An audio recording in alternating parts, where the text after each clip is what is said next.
Good morning. Today, 20th July 2026, Monday. Wisdom of word of God morning ડિવોશનમાં આપ સર્વનો આવકાર કરવામાં આવે છે અને પ્રેમી સલામ પાઠવવામાં આવે છે. આજે સવારે આપણે નીતિવચનોના પુસ્તકમાંથી એનો 16મો અધ્યાય ને એની 22મી કલમ ઉપર પ્રભુના વચનોમાંથી ટૂંકું મનન કરવા માગીએ છીએ. Probes chapter 16 વર્સ 22. અને આજનું જે પ્રભુનું વચન જે છે આ પ્રમાણે આપણને કહે છે, જેને બુદ્ધિ છે તેને તે જીવનનો ઝરો છે, પણ મૂર્ખાઈની શિક્ષા તો તેમની મૂર્ખાઈ છે. NIV બાઇબલ પ્રમાણે probes chapter 16 વર્સ 22. Understanding is a fountain of life to those who have it, but folly brings punishment to fools. અને આ અદ્ભુત પ્રભુનું વચન છે. અને જો એક થીમ અથવા મુદ્રાલેખમાં કેવું હોય તો prospect four life good or bad, જીવનની સંભાવનાઓ સારી કે ખરાબ.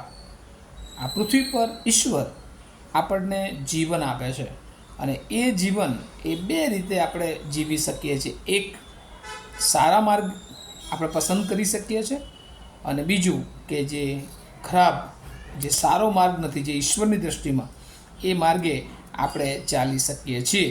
અને એટલા માટે બે માર્ગો વિશે પણ બાઇબલમાં આપણને વારંવાર એ શિક્ષણ જોવા મળે છે. એક માર્ગ પહોળો માર્ગ જે દુનિયાનો માર્ગ છે, અને સાંકડો માર્ગ જે જીવનનો માર્ગ છે, પણ એના પર જનારા બહુ ઓછા લોકો હોય છે. આજે સવારે પ્રભુ આપણને બે બાબતો એ આ વચનોમાંથી શીખવવા માગે છે. એક, understanding is the fountain of life. અને એટલા માટે જે બુદ્ધિ છે, જે સમજ છે, એ જાણે કે જીવનનો ઝરો છે. પૃથ્વી પર આપણી પાસે પૈસા હોય, શિક્ષણ અથવા એજ્યુકેશન હોય, સ્કિલ હોય, ટેલેન્ટ હોય, પણ એ બધાને ચલાવવાને માટે જો વિઝડમ ના હોય, જો બુદ્ધિ ના હોય, જો અન્ડરસ્ટેન્ડિંગ ના હોય, તો એ બધું જ એ આપણા માટે એ નકામું નીવડે છે. અને એટલા માટે બાઇબલ આપણને ઘણી બધી વાર શીખવે છે કે પરમ પવિત્રની ઓળખાણ એ જ બુદ્ધિ છે. અને એટલે ઈશ્વરની ઓળખમાં રહેવું, ઈશ્વરને જીવન સમર્પિત કરવું, ઈશ્વરના ઈરાદા પ્રમાણે જીવન જીવવું, એથી શ્રેષ્ઠ આ પૃથ્વી પર બીજી કોઈ બાબતો જોવા મળતી નથી. અને એટલા માટે આપણે ખાસ કરીને સુલેમાન, જે જ્ઞાની માણસ, જે ઈશ્વરે એને અદ્ભુત જ્ઞાન આપ્યું, અને જ્યારે એને પ્રભુ પરનો વિશ્વાસ મજબૂત થયો અને એની માંગણી એ શું હતી? કદાચ એ ધન માગી શક્યો હોત, એ ઘણું બધું બીજું માગી શક્યો હોત, પણ એણે એનું રાજ્ય ચલાવવાને માટે ઈશ્વર પાસે જ્ઞાનની માગણી કરી. કારણ કે જ્ઞાન, સમજ, બુદ્ધિ એ આપણા જીવનને ચલાવે છે. જ્યારે આપણે સવારમાં ઉઠીએ છીએ ત્યારે આપણી પાસે બધું જ હોય, પણ એને કેવી રીતે ઉપયોગ કરવો એ ઈશ્વર આપણને સમજ આપે છે. આપણા પગલાઓને એ ચલાવે છે. કારણ કે ઈશ્વર એ આપણા એક એક દિવસમાં આપણે કયા કામો કરવા એની સમજ પ્રભુ પૂરી પાડે છે. અને એટલે આજે સવારે પ્રભુ આપણને કહે છે કે understanding is fountain of life. બુદ્ધિ છે જેની પાસે, એની પાસે જીવનનો ઝરો છે. ઈશ્વરની બુદ્ધિ છે, ઈશ્વરનું જ્ઞાન છે, ઈશ્વરની સમજ છે, તો પ્રભુ એના જીવનને વધુને વધુ આશીર્વાદિત કરે છે. એને તો આશીર્વાદિત કરે જ છે, પણ એના જીવન દ્વારા ઘણા બધા લોકો એ આશીર્વાદિત થાય છે. અને બીજી બાબત જે અહીંયા આપણને શીખવા મળે છે, અને તો એ છે ફોલી બ્રિંગ્સ પનિશમેન્ટ ટુ ફૂલ્સ. પણ જો આપણે જાણી જોઈને મૂર્ખના કામો કરીએ છીએ, મૂર્ખાઈ તરફ આગળ વધીએ છીએ, તો આપણા જીવનમાં એ પનિશમેન્ટ આવે છે. અને વાલાઓ, પ્રથમ પરિવાર આદમ અને હવા, જ્યાં સુધી આદમ અને હવા દેવની ઈચ્છા પ્રમાણે, દેવના જ્ઞાનથી, દેવે આપેલી સમજ પ્રમાણે ચાલ્યા, ત્યાં સુધી એ લોકો જીવનમાં એ આશીર્વાદિત થયા. રોજે રોજનું બધું જ એમને પૂરું પાડવામાં આવ્યું.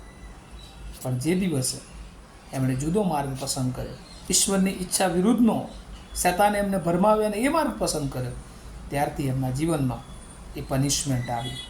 અને એ પનિશમેન્ટ આખી માનવ જાતને માટે તેઓ દોરીને લાગે. આપણે ઘણા બધા એવા ઉદાહરણો, સુલેમાને જ્ઞાન માગ્યું અને સુલેમાન ઈશ્વરે આશીર્વાદિત કર્યો, અને સુલેમાન દ્વારા ઘણા બધા લોકોને પ્રભુએ આશીર્વાદિત કર્યા. જૂના કરારમાં બીજું એક ઉદાહરણ છે આખાન, કે જે પોતાના સ્કિલ પર, પોતાની બુદ્ધિ પર, પોતાની આવડત પર જે ઈશ્વરે ના પાડ્યું હતું એ એણે કર્યું, અને એનું નુકસાન ભોગવ્યું, એના કુટુંબનો નાશ એના દ્વારા થયો. ઘણી બધી વાર આપણા નિર્ણયો જ્યારે મૂર્ખાઈ ભર્યા બની જાય છે, અસમજ, અબુદ્ધિમાનની રીતે આપણે વર્તીએ છીએ, ત્યારે આપણે નુકસાનમાં આવીએ છીએ, આપણું કુટુંબ નુકસાનમાં આવે છે, આપણી મંડળી નુકસાનમાં આવે છે. અને એટલા માટે પ્રભુ આજે સવારે 2 વાતો કહે છે કે આપણે આપણા જીવનમાં પ્રભુની બીક, પ્રભુની ઓળખ રાખીએ, કે જેથી કરીને યોગ્ય સમયે ઈશ્વર દ્વારા આપણને યોગ્ય ડાયરેક્શન મળી રહે, આપણા જીવનને માટે, આપણા કુટુંબને માટે, આપણી મંડળીને માટે.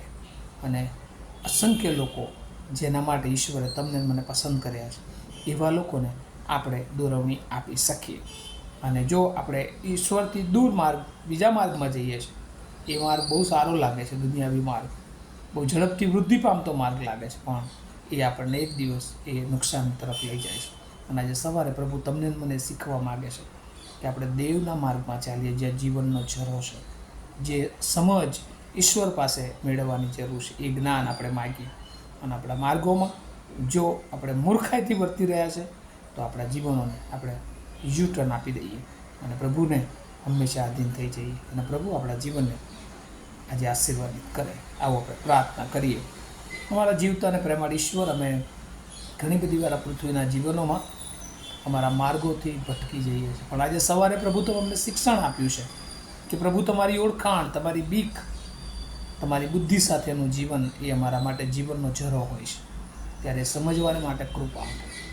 મૂર્ખ એની મૂર્ખાઈમાં સપડાઈ જાય છે, અને એ જ રીતે ઘણી બધી વાર અમે તમારી ઈચ્છાને વિરુદ્ધ કામ કરીએ છીએ, અને પ્રભુ અમે સપડાઈ જઈએ છીએ. ત્યારે પ્રભુ એ બધા બાબતોથી અમારું રક્ષણ કરો, અને આજના દિવસના અમારા માટેના પુષ્કળ આશીર્વાદો જે તમે રાખી મૂક્યા છે પ્રભુ, જોખમોની સામે રક્ષણ અમારું રાખી મૂક્યું છે, એ બધું જ પ્રભુ તમે અમને આપો. અમારું જીવન તમારા હાથોમાં જ સોંપતા મારી પ્રાર્થના ઈસુ પ્રભુના નામમાં સાંભળો અને તેમનો સ્વીકાર કરો. Amen. Have a nice day to all of you. Thank you.